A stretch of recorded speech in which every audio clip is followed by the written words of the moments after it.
شیخ عبد القادر جیلانی رحمۃ اللہ علیہ الحمدللہ توحید پہ تھے اور انہوں نے اس شہر ہندوستان میں اسلام کا دین پھیلایا. ان کا بڑا ہاتھ ہے اور وہ توحید پہ تھے. اسلام کا منسوب کی گیا. یہ تو نہیں غلط منسوب نا, یہ تو تواتر سے ثابت ہے.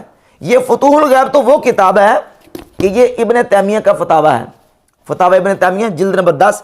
اس میں ابن تیمیہ نے اس فتوح الغیب کتاب کی شرح کی ہوئی ہے. یہ وہ فتوح الغیب ہے اور یہ غنی طالبین ہے. اب جب ہم مسئلہ توحید کو لیتے ہیں تو مرزا جیلمی اور مرزا جیلمی کے بابوں نے توحید کا جو تصور قائم کیا ہے اور جو ان کی خود ساختہ توحید ہے, ان کی خود ساختہ توحید کے مطابق شیخ عبد القادر جیلانی موحد قرار نہیں پاتے. جب تمہارا ان کے ساتھ توحید کے مسئلے پر اختلاف ہے تو نماز کے فروعی مسائل تو چھوٹے چھوٹے ہیں. وہ اس لیے کہ مرزا جیلمی اور مرزا جیلمی کے بابے, ان کے نزدیک اگر انبیاء اولیاء کے تصرفات اور اختیارات اور ان کو اللہ رب العزت نے جو قدرت اور طاقت دی ہے روحانی, اس کو مانا جائے تو توحید جو ہے وہ اس میں فرق آ جاتا ہے, شرک ہو جاتا ہے. اب جب ہم غوث پاک شیخ عبد القادر جیلانی رحمۃ اللہ کی توحید کو دیکھتے ہیں تو بحمد تعالیٰ ان کی توحید وہ ہے جو اہل سنت کی توحید ہے. کیونکہ ہمارے ہاں نبیوں ولیوں کے معجزات کرامات اور ان کے تصرفات و اختیارات اور ان کی روحانی طاقت کو ماننے سے توحید میں فرق نہیں آتا, بلکہ ہم تو یہ عقیدہ رکھتے ہیں کہ ان کو وہ طاقتیں دی ہیں تو اللہ تبارک و تعالیٰ جل شانہ نے دی ہیں. اس کی ایک مثال میں پیش کرتا ہوں. غنیۃ الطالبین کی پہلی جلد کے صفحہ نمبر 226 پہ اب مرزا جیلمی کہتا جی کہ جس کو میں رحمہ اللہ کہتا ہوں, آپ مجھے اس کی کوئی ایسی عبارت دکھا دیں جو شرکیہ عبارت ہے تو میں اسے رحمہ اللہ کہنا چھوڑ دوں گا. اور مرزا جیلمی شیخ عبد القادر جیلانی غوث پاک رحمۃ اللہ کو رحمۃ اللہ کہتا ہے. اور پچھلے سابقہ اس کے جو ریکارڈڈ بیانات اس میں بھی اس نے رحمہ اللہ کہا ہے. ڈاکٹر ذاکر نائک بھی کہتا جی وہ توحید پر تھے. اب پتا چلے گا کہ جو ان کی کتاب جو مرزا کہتا تواتر کے ساتھ ثابت ہے اس میں جو عبارتیں موجود ہیں کیا تمہاری توحید کے ساتھ وہ میچ ہوتی ہیں؟ کیا تمہاری خود ساختہ توحید اس کو قبول کرتی ہے؟ جبکہ اہل سنت و جماعت بحمد تعالیٰ مانتے ہیں کہ اللہ رب العزت نے یہ طاقتیں اپنے بندوں کو, اپنے محبوب اولیاء کو عطا فرمائی ہیں. اور وہ عبارت یہ ہے پہلے جلد کے صفحہ نمبر 226 پہ فرماتے قل بسم اللہ اسم الذی اجر الانہار, کہ اللہ کا نام جس نے نہروں کو جاری کیا, وانبت الاشجار اور درختوں کو اس نے اگایا, اسم من امر البلاد اور اس ذات کا نام جس نے شہروں کو بسایا, باہل طاعت من العباد اپنے اطاعت گزار بندوں سے, فجعلہم لہا اوتادا کالجبال پس اللہ نے ان بندوں کو زمین پر اس طرح میخیں بنا دیا جس طرح کے پہاڑوں کو, فصارت الارض بہم لمن علیہ کالمہاد پس ان اطاعت گزار بندوں کی وجہ سے زمین اپنے رہنے والوں کے لیے بچھونا بن گئی, فہم الاربعون الاخیار من الابدال اور وہ 40 اخیار ابدال ہیں, المنزہون الرب عن الشرکاء والانداد جو اپنے رب کی, اس کے شریکوں اور اس کے ہمسروں سے پاکی بیان کرتے ہیں, وملوک فی الدنیا اور یہ 40 اللہ کے ولی ابدال یہ دنیا کے بادشاہ ہیں, وشفعاء الانام یوم التناد اور قیامت کے دن مخلوق خدا کی شفاعت کرنے والے ہوں گے. اگلا جملہ اذ خلقہم ربی مصلحۃ للعالم فرماتے ہیں کہ ان 40 ولیوں کو 40 ابدال کو اللہ نے اس جہان کی مصلحت کے لیے پیدا کیا ہے, ورحمۃ للعباد اور اللہ نے ان کو اپنے بندوں پر رحمت کرنے کے لیے پیدا فرمایا ہے. وہ 40 اولیاء اللہ 40 ابدال وہ اس کائنات کی مصلحت اور بندوں پر رحمت کرنے کے لیے اللہ تبارک و تعالیٰ نے ان کو پیدا فرمایا. اب یہ عبارت اس سے تو 40 ابدال اور ولی اللہ ان کے تصرف, ان کے اختیارات اور ان کی طاقت اور ان کی قدرت کا غوث پاک سرکار رحمت اللہ عقیدہ بیان کر رہے ہیں. اور اس کتاب میں جو شیخ عبد القادر جیلانی سے مرزا جیلمی کے بقول تواتر کے ساتھ ثابت ہے. اب یہ تو نہیں کہہ سکتا کہ جھوٹ ان کی طرف گڑا ہے. اور اس عبارت کا جب ترجمہ کیا وہابی عالم بشر لاہوری نے تو اپنی کتاب کے صفحہ نمبر 34 پر لکھتا ہے کہ مذکورہ اقتباس, یہ جو میں نے پڑھ کے سنا ہے, یہ مذکورہ اقتباس